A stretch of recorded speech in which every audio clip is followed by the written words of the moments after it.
Hello everyone, welcome back to my channel.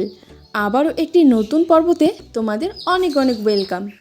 আজকের এই নতুন পর্বতে থাকছে বিটের লুচি। হ্যাঁ, এই কালারফুল লুচি দেখতে যতটা সুন্দর তার থেকেও খেতে কিন্তু আরও বেশি উপকারী। তাহলে চলুন দেখে নেওয়া যাক এই রেসিপিটা কিভাবে তৈরি করেছি। তো সবার প্রথমেই এখানে বিটের লুচি বানানোর জন্য নিয়ে নিয়েছি দুটো বিট। আর এখানে কিন্তু বিটটাকে প্রথমে ভালো করেই কেটে নিতে হবে। প্রথমে বিটটাকে ভালো করে এখানে ছাড়িয়ে নিচ্ছি। এবার বিটের উপরের খোসাটাকে ছাড়িয়ে নিচ্ছি। খুব ভালো করে এখানে ছাড়িয়ে নেওয়া হয়ে গেছে। এবার এইদিকে টুকরো টুকরো করে কেটে নিচ্ছি। টুকরো টুকরো করে নিয়েছি। এবার একটু জল দিয়ে ভালো করে ধুয়ে নিচ্ছি।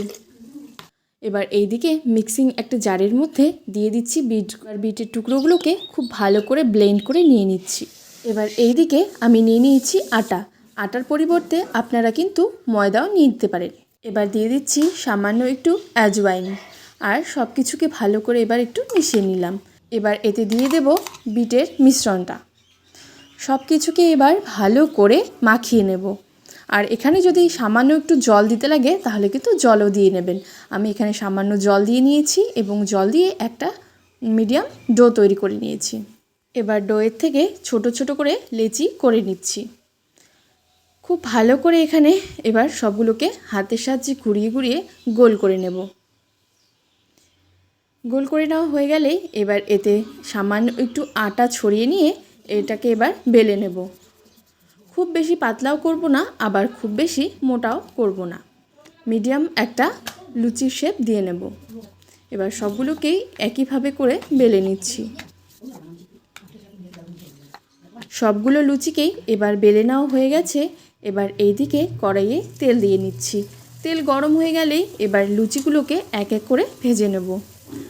খুব সুন্দরভাবে লুচিগুলো কিন্তু ফুলে উঠেছে।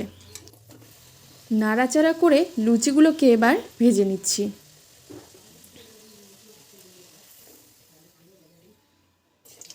লুচিগুলো দেখতে দেখতে কিন্তু ভাজা হয়ে গেছে আর দেখে কিন্তু বেশ ভালো লাগছে।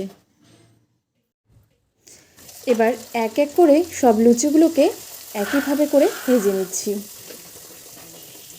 দেখতে দেখতে কিন্তু সব লুচিগুলোই ভাজা হয়ে গেছে। এবার এদিকে তুলে নিয়েছি। দেখতেই পাচ্ছেন কত কালারফুল লুচিগুলো, দেখেই কিন্তু অনেকটা বেশ ভালো লাগছে। আশা করি আজকের এই পর্বটা অনেক ভালো লেগেছে। ভালো লেগে থাকলে অবশ্যই লাইক শেয়ার করতে ভুলবে না। আর চ্যানেলটিকে সাবস্ক্রাইব করে রাখবে। সবাই ভালো থাকবে, সুস্থ থাকবে।